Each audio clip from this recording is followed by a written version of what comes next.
Hello everyone, this is Neha. Welcome back to my channel. In today's video, we are talking about the tips for the task Lesen and Schreiben, and the task name is Auf Beschwerde reagieren. I have already made several videos on the same topic, and you guys, if watched, then might have noticed that I am using some common pattern in all of my emails. So I will be telling you guys in today's email what a kind of things you should take care to do this task. So first thing which I want to tell you guys, so read the whole email from the customer first and then your team leader's email. So you should know the complaint from the customer from scratch. What is the issue with the customer and why the customer is annoyed. And then read the email from the team leader and see what your team leader asked you to reply. For example, your team leader just asked you to reply to the customer that they will receive the delivery as soon as possible, maybe today evening, but also they asked you to send an email and say that they will be getting the 20% grant on their next order. Such things you should definitely mention in your reply to the customer. So this was the first thing. And second thing is, you should see the date on which customer sends the email. So if you are mentioning the same line as mentioned by me in the email which is showing down, so suppose here I mentioned the Zug nehmen auf ihre Reklamation von heute. The customer complaint is not heute. You did not receive the customer's complaint today. You received the email on Donnerstag. As you can see here, the customer's reply is from the Donnerstag. So you should mention Donnerstag here, von Donnerstag.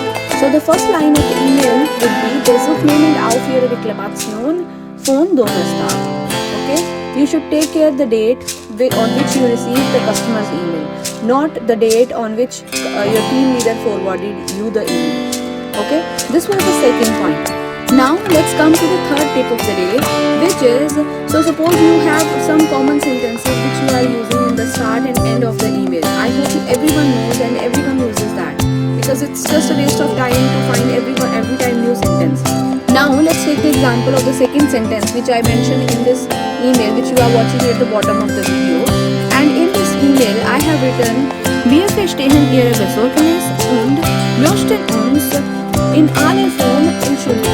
Here the sentence is simple. You can use any time the same sentence, but you can enhance your email or improvise your email by writing the subject here. So the subject of this email is falsche Lieferung, means fehlerhafte Lieferung. So you can say here, instead of just writing or being sorry for the concern, you can say wir verstehen Ihre Besorgnis und möchten uns für die fehlerhafte Lieferung in aller Form entschuldigen.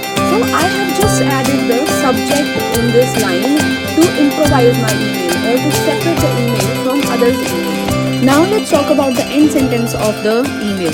So everyone will be writing the similar sentences, but how can you differentiate from others' email? So if you understand English, Hindi, Punjabi or any language of the world, try to write a sentence in your language and translate it. Try to translate it in such a way so you switch the translation from your language to German and then again German to your language, so that there will be less chances of failure in the translation. And use the same sentence which you translated in German every time when you are writing the email. And here I have used, suppose, wir sind natürlich daran interessiert, dass Sie mit unserer Firma zufrieden sind, denn uns liegt daran, dass Sie unser Unternehmen Ihren Geschäftspartnern weiterempfehlen. So this sentence you cannot find anywhere in the videos of YouTube. Such sentences you can also use in your email at the end of the email.